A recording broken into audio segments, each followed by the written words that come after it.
So, hi everyone. Today we are talking to my friend Brittany. She will introduce herself, who she is, and what she does. But real quick, she's a competitive kettlebell athlete, a really strong kettlebell athlete, and she's also AHA hypothalamic amenorrhea warrior. So she has also suffered from overtraining syndrome. And today we're going to talk all the things about kettlebells and AHA and body image and all the other things that she's doing. So go ahead, Brittany, tell us something about yourself. What are you doing? Who you are? So, Okay, well, my name is Brittany van Schravendijk. I'm a personal trainer, kettlebell coach, online coach. I've been working in the fitness industry for about 6 years, and I actually navigated from a civil engineering degree into becoming a trainer, but kind of more on that later. So yeah, currently I live in San Diego. I work at a kettlebell gym called Core Strength and Conditioning, where I train people one-on-one, and we also have a competitive kettlebell sport team. I also compete as a kettlebell sport athlete at the professional level. So mostly at this point I'm competing in California, but I do also travel around. I've been to Europe and some different areas to go and compete internationally. Been to Russia to go compete there. So kettlebell sport, big part of my life, but I also love to train all different kinds of things. I'm really into handstands. A lot of people kind of know me for that, and just love anything like physical and working on becoming a better human, moving better, and all the things involved with that. yeah, that's awesome. I always admire your handstand pictures. They're just like so Thanks. amazing. You make it look so easy. I know it cannot be easy. Like getting there, it probably wasn't easy, but yeah, but they look great. So how did you get into kettlebells? Like real quick about that too. So I got into kettlebells my third year of college. I started working part time at a gym where you actually now train people at, Yes, Ice thanks to Chamber. you.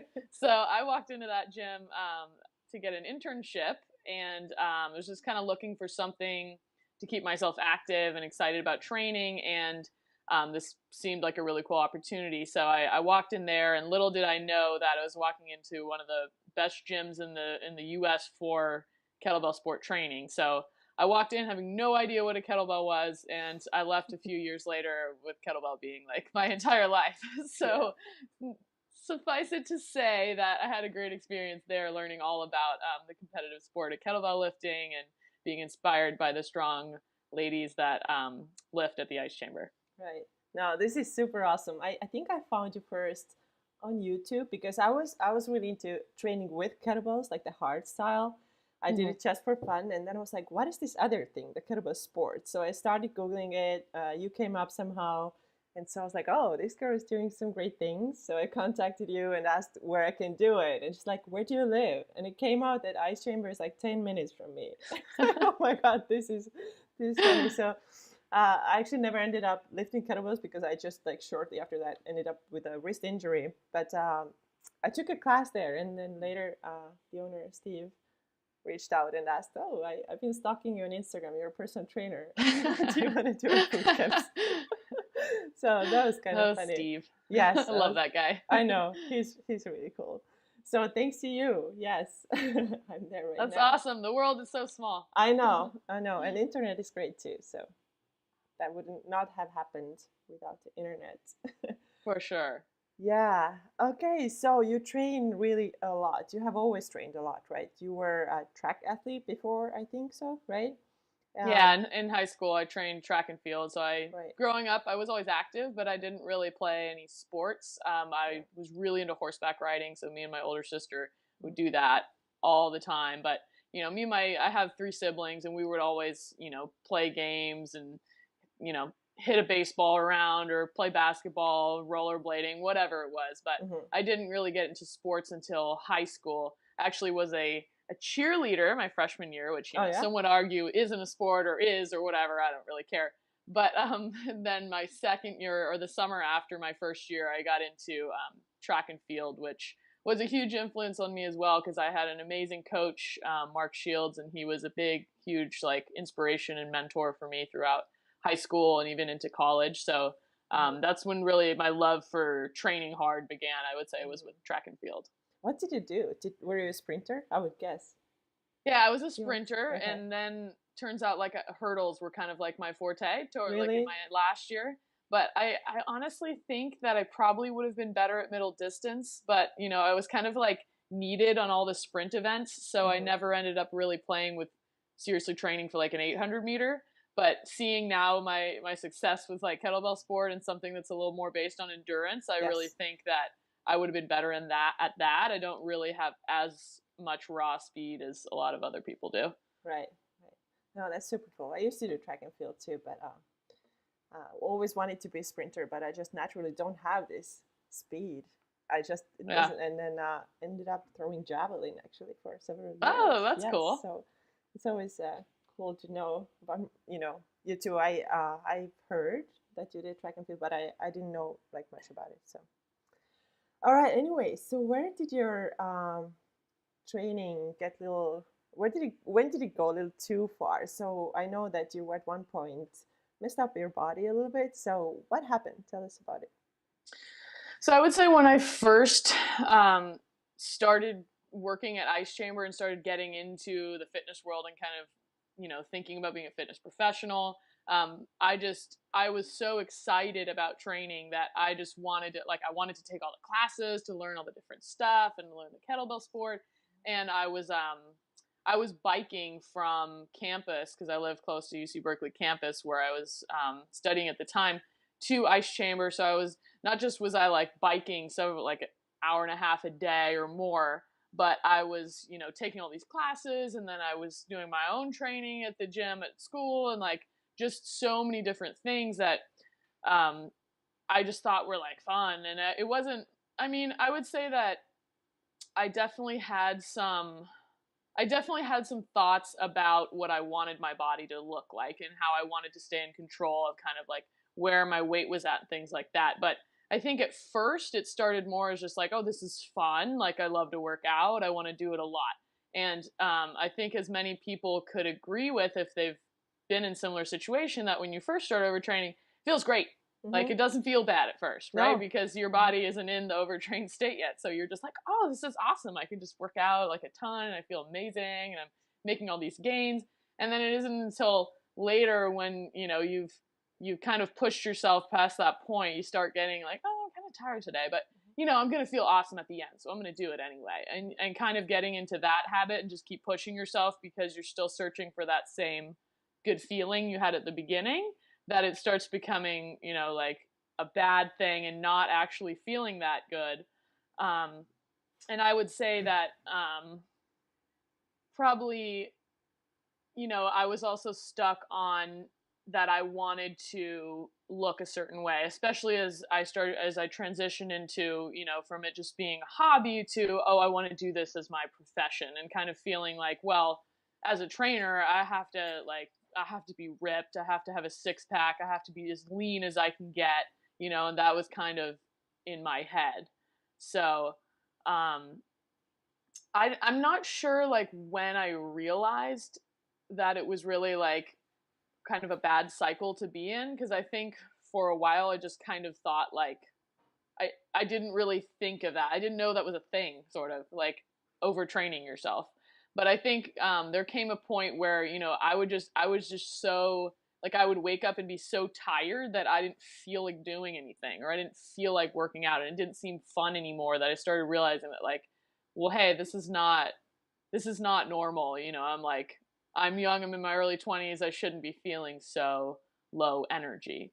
Um, as far as missing my period, that was something that didn't strike me as super unhealthy at first because I had always had kind of an irregular period. So even from starting my period in high school, you know, um, I don't know if you can hear that beeping noise, but I'm just going to turn it off real quick. That's But okay. starting from in high school, I already had an irregular period. And then, you know, towards the end of high school, I went on the pill, and that kind of changed things as well. And kind of, I guess it regulated my period at first. And then um, later on, I was taking it and I like miss my period. Like I didn't get my period anyway. I kind of went back and forth between going off and on from it because of like recommendations of my doctor. And in the end, I kind of was just like, screw this. This isn't helping regulate anything at all.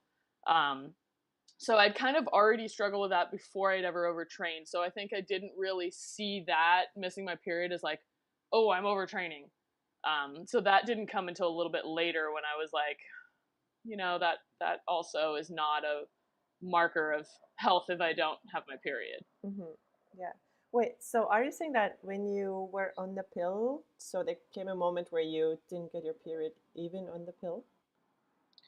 Yeah, I'm trying to remember the exact sequence. So I think I was on the pill when I first stopped getting my period, and I went off of it to see like, oh, maybe I should go off of it and it'll come back. And then my doctor recommended that I go back onto the pill because it would regulate my period. And maybe I went back on and I got it again once or something, and then it stopped again, and then I just kind of was like, I don't want to do this anymore. Yeah. So I'm glad now. I mean, hearing also from some women who have been on the pill for a long time and had some like problems from that, I'm glad that I really was only on it for maybe a year or two, because I feel like that could potentially have made things even worse. I don't know. Yeah. A lot of times the pill is kind of masking the real problem. You may be, maybe you take it like 8 years or 10 years and you don't even know that you actually wouldn't cycle on your own at all. So you're always getting those fake periods, right, on the pill, because this is not your body's real thing. And I already like kind of detested the fact that the doctor I was going to told me to like use the pill to regulate it, or like she could induce my period or this or that. And I was like, that's not really helping the problem, right, or solving the real problem, It was like, I was like, that's not a good answer. Yeah. I'm like, do most people just say okay and follow that advice? I don't know. Yeah, the thing with a pill is that what you're like taking in every day, it's like artificial hormones, right? And they're not the same as your own body's own hormones that your healthy body should produce. So that's like the big difference. Like, I think it's even wrong to say that I got my period when I was on the pill, because you actually don't. It's not a real thing. It's just it's a fake thing. So so when you found out that you don't get your period anymore at all, I think you were super lean, right? Do you remember your numbers, like body fat percentage or BMI, something like that? My body has changed a lot, I would say, since, because this sort of started I would say first year of college maybe, and I was very active then as well. Like I was still a walk-on the track team at Cal, and during the summer I was kind of assistant coaching at my old high school and doing like a lot of training myself and a lot of running. And so I was definitely very lean, but I was also much smaller and skinnier. I feel like I had kind of like a girl's body. And so that I don't even think at that phase I even really thought about exactly what my body looked like. I was just training hard and like, okay, cool, like I have these results. And at that point it wasn't really overtraining in the sense that it became later, I think, where I felt great. I was working out a lot, and I feel like my body was just kind of like, okay, you don't really need your period because you're training really hard and your body's not ready to have a baby right now. Versus I feel like later on, as I got into, also like lifting weights and training and stuff, that's where it became more of a little bit more of an obsessive thing, a little more of like an obsession with wanting to look a certain way, and then really pushing it to an amount of volume of exercise that I had not done before. And so at one point, when I first moved to San Diego 3 years ago, I would say that was kind of right in the middle of it. And I was, I think 11% body fat. So it was like super low. I remember the lady who measured my body fat, and she was a trainer that worked with me as well. She was like, wow, she was like, that's really low. Like, and she kind of like asked me a question about it, and I felt really uncomfortable because I was like, oh, okay. Like, but I think at Yeah, that point I was kind of more proud than anything because I was like, wow, like I'm 11% body fat. And that's super so ripped. low. Like, yeah, I'm so ripped. And she thinks that's crazy. So you took it as a compliment, like, whoa. Kind of, yeah. Like her comment made me uncomfortable at the same time. I was like, well, I'm just really lean. Like she just Mm, isn't as lean as me or something, mm, but yeah. that was just kind of silly. Yeah. You know what? Sometimes I feel like women are like, they say that, my body fat percentage is not as low. It's not like 11%, or it's not even like 15. It's more than that. So my overtraining or my working out too much or eating too little cannot be the problem why I'm not getting the period. But the thing is that we're super, super different, right? So like I know someone whose body fat percentage was like 12 and she was fine. She had other like really bad symptoms of overtraining, like a lot of them just in her head, just like having to look a certain way, all these kind of things. But she never lost her period, like at 12% of body fat. And for example, me personally, I just measured myself like maybe a month ago. I'm 27. That's what it takes for me to keep my period, and it's we are so different. So you can't really, take this one number and think that it's gonna work for me, or if my body fat percentage is higher than that, then there must be another reason, right? So it Oh yeah. still may be the overtraining, excessive exercise, and under eating a lot of times as And well. I feel like I had that thought in my head as well because at a certain point, during these years, I knew the whole time that like it wasn't healthy for me to not have my period. But for Mm, a while, it was kind of like, well, it's not that important. I'm young. I'm not trying to have kids right now. I can always, when I want to have a kid, I'll just stop training so hard and everything will be fine. right. But it kind of thought crept into my head, but what if I do that and it doesn't come back? Or like, what if I'm doing longer term damage to it? But I would kind of go through phases of like, okay, you know what? I need to like eat more and train a little less. So I would kind of go through these phases for like a few weeks and kind of try, kind of like, not going all in, doing this like halfway thing.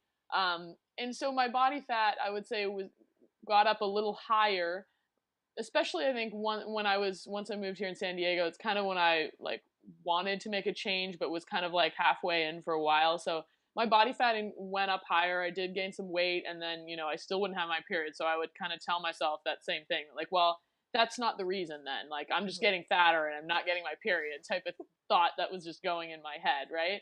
So I definitely could relate to that because I mean, I was probably up. I was like, oh well, I've got to be above 15%, which I feel like when you look stuff up on the internet, they tell you that like if 15% is like what you need to get your period or something, Yeah, which of course is just some arbitrary number. Like you said, everybody's different. yeah, But I would kind of just be like, well, I'm definitely above 15% and I still don't have my period. So like maybe this is the real reason. yeah. But I never really, fully committed or actually stopped training so hard. It would be just like short term and then I would kind of go back to what I was doing. Right. So what made you to take the big step and actually go all in and be committed to your goal to get your cycle back? I think it was like, you know how they say when you're trying to make a sale with somebody, you have to do all these different like touches, like you have to talk to them at this point, and then 2 weeks later you have to talk to them, and then like 3 months later you have to talk to them, and then they have to see this picture, and then they have to see this advertisement, like all these different things. I feel like it was a little bit of that. Like I just needed it just took time for me to like accept it, I guess. And then I mean, I would definitely say, I mean, it was right around the time where I started following you and looking at all your stuff. So I think seeing more information about it, and like I kind of knew in my rational brain that that was the reason why I didn't have my period. And if I wanted to get it back, I just had to stop working out and eat more. But then that other part of my brain that was like obsessed with training and staying at this one point and was kind of saying something else to override that. And I feel like just seeing stuff that you posted and that you posted about other women going through the same thing and posting this kind of same advice that my rational brain had told me was kind of like helpful to reinforce that that was like the right thing to do. So I Mhm. feel like when you're kind of in indecision and you don't know, you just don't take action. And then once you like finally like know for sure that this is what you need to do, you're like, okay, well, this is obviously what I need to do. And I think I was also feeling just burnt out and tired. I mean, I was still making progress with all my kettlebell training, but I just felt shitty. You know, I just felt like exhausted a lot. Like some days, like I said, I would wake up and I would just be like, I just feel terrible. I just want to like lay in my bed. Like I feel so tired. I shouldn't feel so tired. And those days would make me think like, well, you know why this is happening. You know what to do if you want it to go away. So I think I finally just was like, I just had enough and decided that like, okay, well, I need to try this. And, you know, getting a little bit older, I'm just like, well, if I want to have kids one day, like what if I can't? Or, you know, what if I don't know how to figure this thing out? I should probably try to figure it out sooner rather than later, and not have to deal with any of the bad side effects. I mean, it had been like 6 years since I regularly menstruated. I probably had my period a couple times in there sporadically, maybe like 2 or 3 times, but you know, that's a long time to go without having your period. So I had a vacation coming up, and I was like, you know what? I'm just gonna, from now through my vacation, I'm just gonna stop working out. I'm gonna eat a lot, and so that's what I did. Yeah. And then from there on, things actually went really quickly for you, right? So I think you're I don't know too many women for whom it has happened as quickly. So for you, it took like 6 weeks, right? To I was really, so surprised because, you know, I was fully expecting like, okay, this took me 6 years to get into this mess. Like it's going to take a while. Like this is going to suck, but it's going to take a while. So I was ready to like deal with that. But, and I, even when I was like eating more and not training and just kind of feeling like, oh, I'm a fat lump, because of course there's that like voice in your head. But on the other hand, it was nice, you know, it was, the stress was off. It was good for me, and I knew it was. But yeah, I was surprised because that whole time I was thinking like, hey, it's going to take a while. And then when it did happen, like literally 3 weeks in, I was like, what? oh, it I was was even so three shocked. weeks, not 6 weeks, 3 weeks. Well, I would say it was 6 weeks. I think it was 6 weeks of not training. Right. But it might have been like 3 weeks when I feel like went all in. I think I stopped training, but then I was maybe still not quite eating enough, or yeah. So it Yeah. well, no, I think it was 3 weeks of going all in, but then I stopped training. I don't know. I don't remember what the exact 6 weeks was. I think I just didn't work out for 6 weeks. That was the main thing. And then after Okay. 6 weeks, I went back to training. Right. It's still a pretty short time, and I'm really, really happy for you that things went like that for you, because, yeah, as I said, for most women, it takes at least several months, you know, 2 or 3 months, or even more, 6 months. So, Yeah. but you were prepared, and I think that's really awesome that your mind was ready for it, right? And like I said, I feel like I had kind of been half in for at least like 6 months before that, where I would kind of be a little easier on myself. If I didn't feel like training, I would just be like, it's okay. Like you don't have to work out if you're tired, you know, just rest and go through phases of like eating more food and things like that. And I feel like it's definitely still I'm still kind of feel like my body's like figuring everything out and regulating itself out. I would say that since about maybe a year and a half ago, I've probably gained like 20 to 25 pounds. Some of which was muscle from transitioning to heavier kettlebells, but it definitely was like a huge shift for me, like big change in body weight. Maybe also just, you know, kind of that transition of going from more of like a girlish figure to more of a womanly figure and things like that. But that was definitely also an adjustment for me, and just learning how to embrace that and embrace my new body shape no matter where it's at, you know. Yeah. So that's actually something that you've started talking about much more too, like the whole body image thing that you probably didn't talk much about before, your HA story. So a lot of your posts that you're posting on Instagram and social media, you talk about body image. So why has this topic become so important for you now?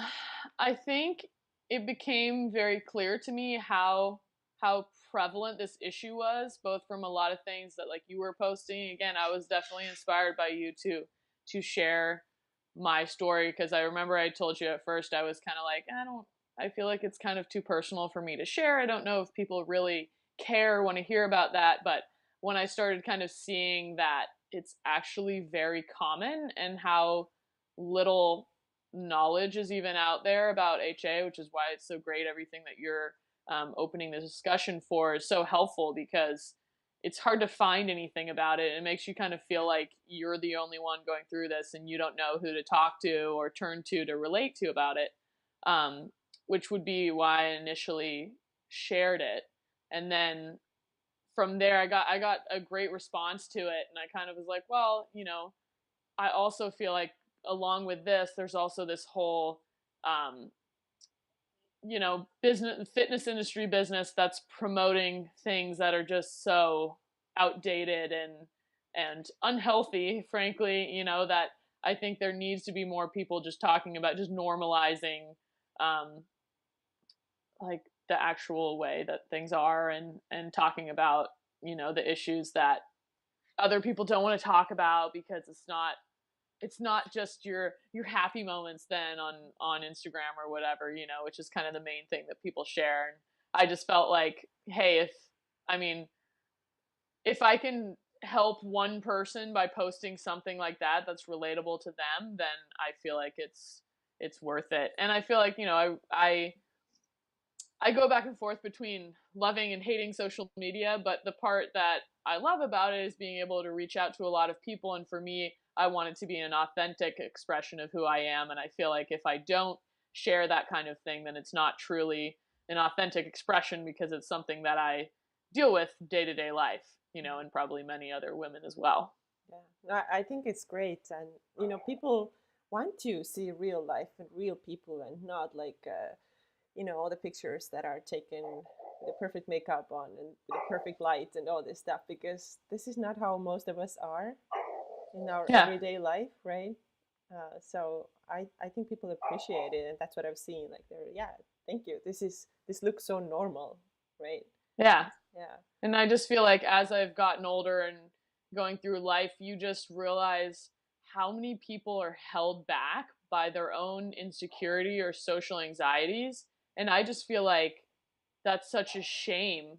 Not that I've never dealt with that specifically, but I don't really feel like it's ever held me back. I've never really let what other people think of me or little insecurities I have like hold me back from doing certain things. They're definitely like come up there and create some doubt and things like that, but to actually really let it hold you back from truly living your life how you want to live your life, I think is sad. And I think that we need to change that as a society to make sure that people don't have that as something to hold them back from what they want to do. Yes, I totally agree with that. I also really like one of your latest posts on Instagram, where you talked about posting pictures that you don't particularly like, of yourself, like you're showing your imperfections. So you kind of encourage people to share their pictures. So tell us more about it too, and why you did it. Okay. So why did I post that? I think it probably just stems from something similar. Like maybe I was feeling insecure about a picture or something I saw that day. And then, there's certain pictures that I'm like, this is what it was. I was thinking about posting a picture on Instagram. I'm like, oh, what picture should I post today? And I was going through some pictures of myself from a competition, and I was like, well, I didn't like how I looked in any of the pictures at this competition, so that one's out. And then I was kind of like, yeah, but why don't I like it? If like, this is me, this is how I look, what is there that I don't like about this? And it just kind of made me think more about that and being like, well, screw it. Like, this is how I look. Mm-hmm. So I was just like, I'm going to post this and just, be like, hey, this is a picture of me that I don't like. And in all honesty, nobody else would probably even notice, because they know what I look like. They've seen me, or they've seen, pictures of me, or they've seen me competing, and maybe I don't always look flattering when I'm trying to, work really hard with the kettlebells, and that's fine, but I just thought like, oh, this could maybe be something relatable for people, because there's so many people who either hate having their picture taken, or, they see a picture of themselves and they're like, ah, oh, gross, I hate that picture of me. And it's like, life is too short to to hate yourself at any point, you know. It's just you, like you said before, like you are the person you're gonna have to have a relationship with for your entire life. Like there's no way out of that. Yes. So I feel like it could only be a good exercise to, you know, just try to embrace what you look like. Maybe you don't love it, but if you're okay with it, if you're just like, well, that's me, you know, you accept it, then you just can avoid so many anxieties and insecurities and bad feelings in life. Yeah, absolutely. And the picture you posted, you know, like you said, that nobody else will realize that there's something wrong with you in this picture. And I was also looking at this picture. I'm like, what? Like, what's going on? Like, why? I couldn't see like a single thing that's not okay, or, you know, it just shows that it's all in our own heads and we overthink so many things. Yeah. Totally.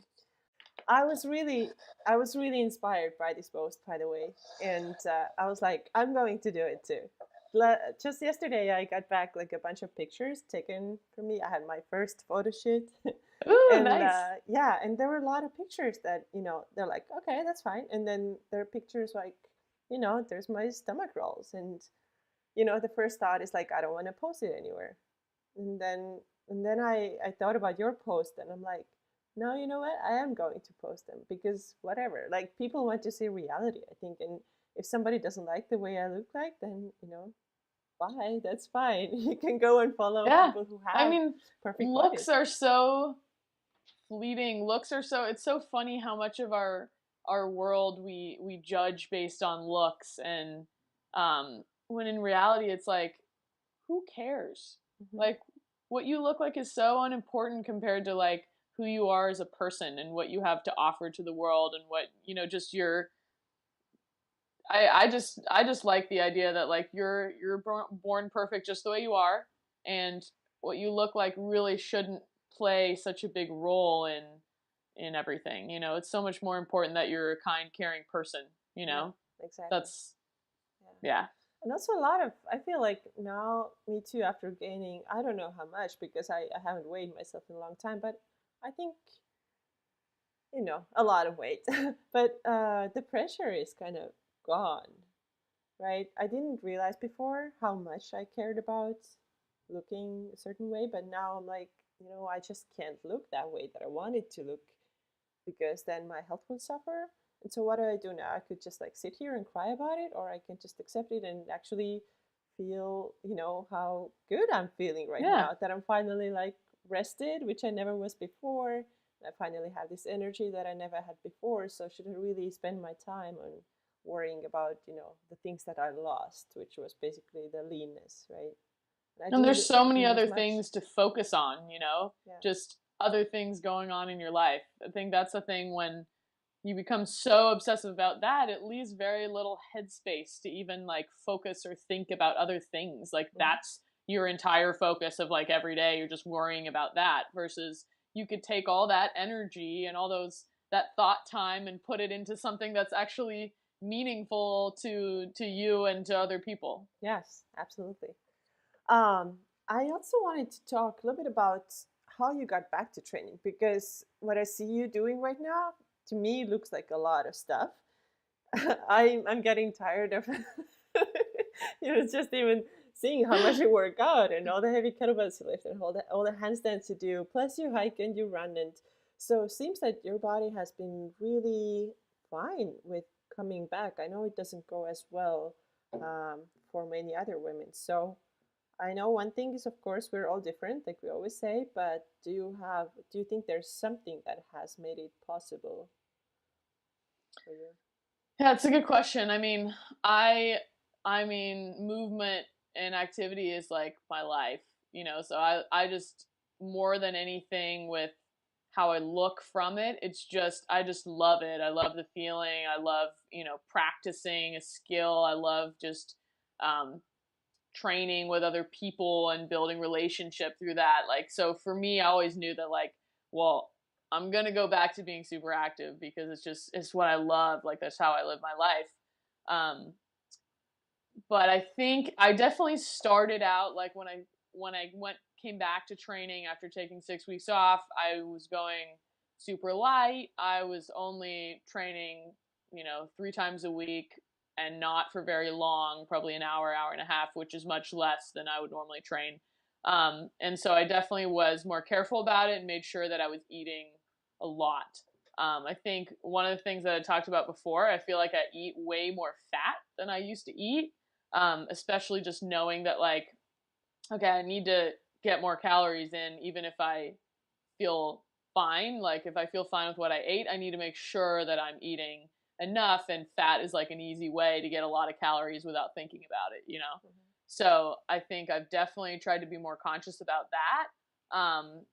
And it just seems honestly like my body likes this weight that I'm at. Like I'm pretty much the same weight that I was, that because I gained some weight from not working out and eating a lot, and I've pretty much stayed there, or maybe even gained a little from that, because I've gained some muscle as well the rest of the year. But it seems like my body is just like, we're staying here, Mm-hmm. and that is just the weight I think I need to be at right now to keep my period. And so I was kind of surprised too, to be honest, because I have gone back to very intense training and training with like super heavy kettlebells. So I didn't know how that would go, but I mean, I think I'm going on like 10 months of having my period back.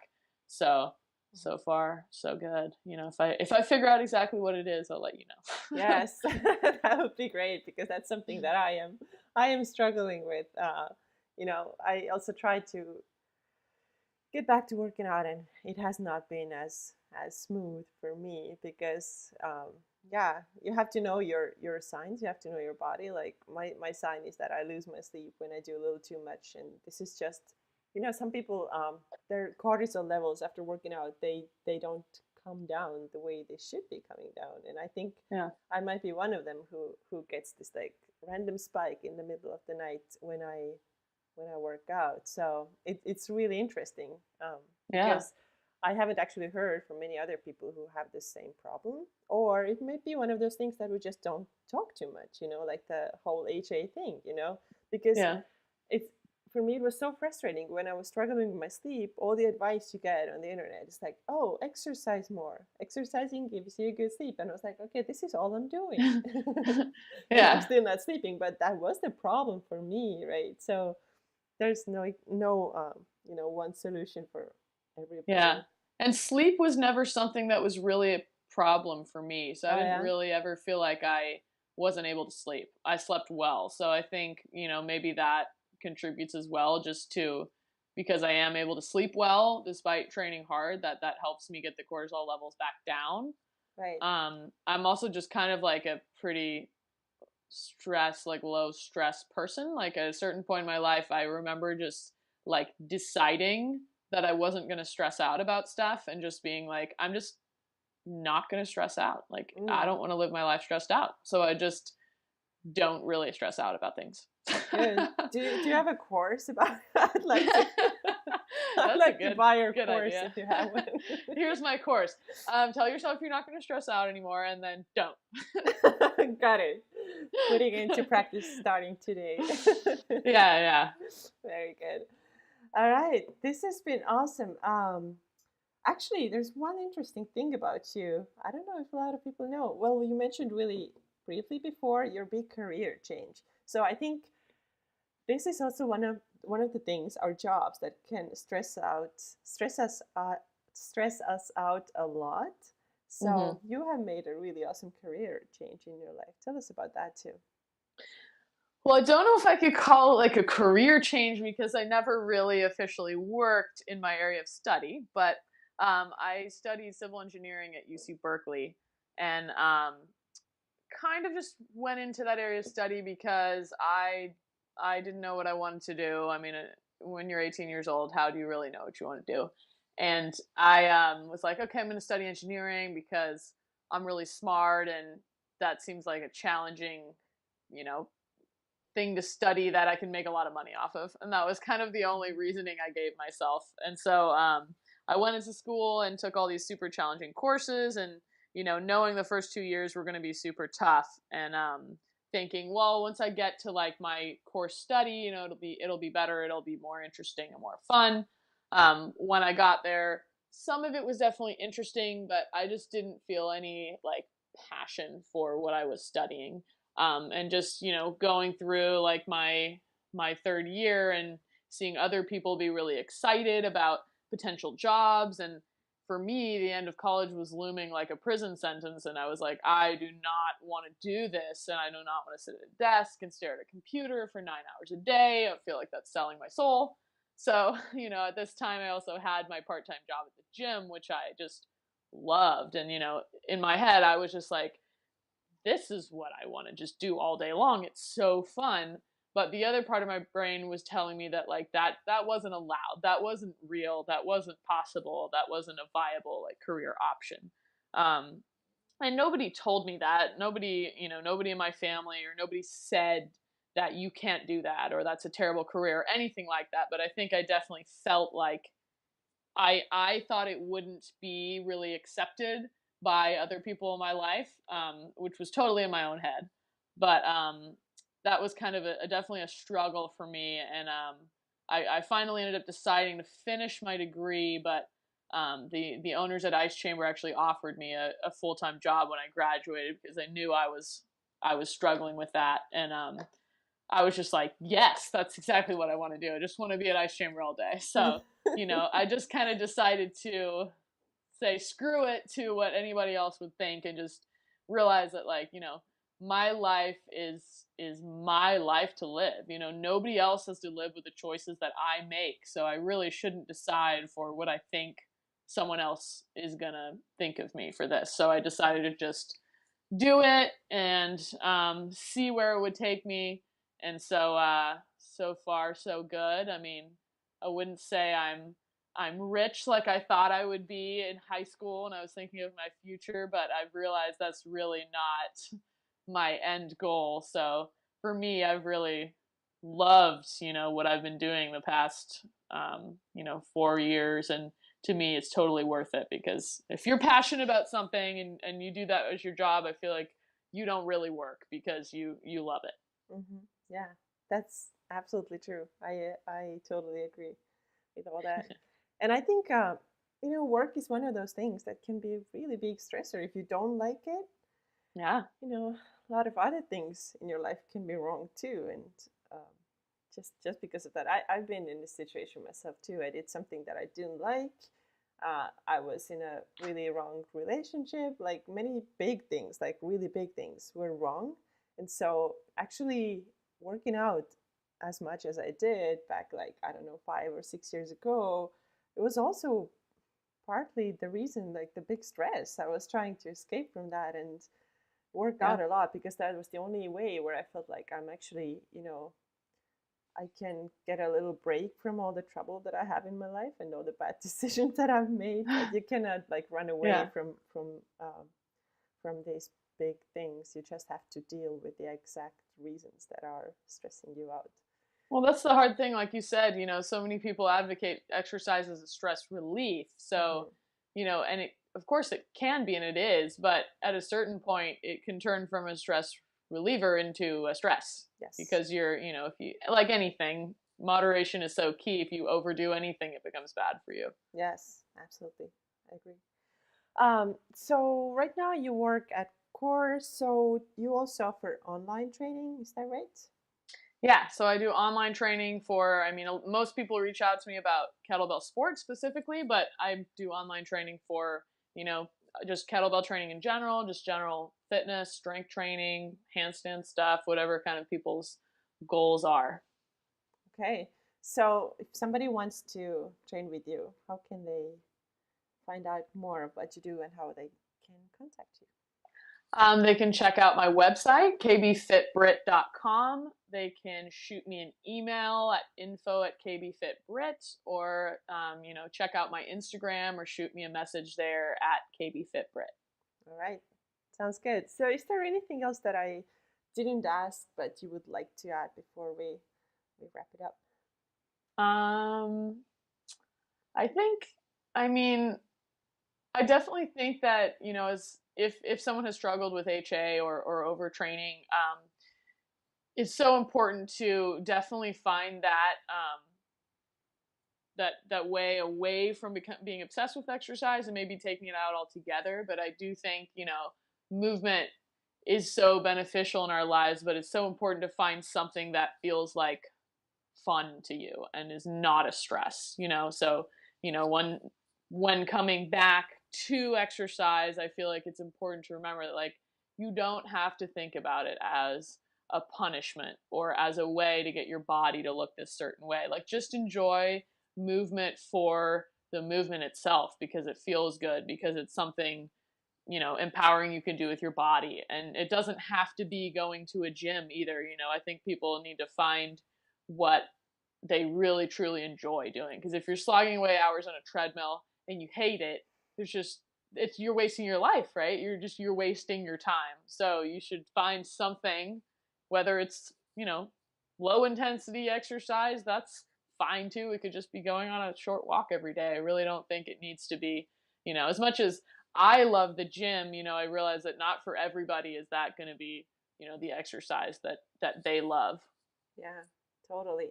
Like, so many people are just, you know, somebody tells them that there's this one and only way to get or be in shape, and then now let's everybody do it. It's just like we're so blind sometimes. We just don't even allow us to figure out what we like, and then we just do what somebody else says. And you know, it's great if somebody wants to go and start lifting kettlebells right now because they're so inspired.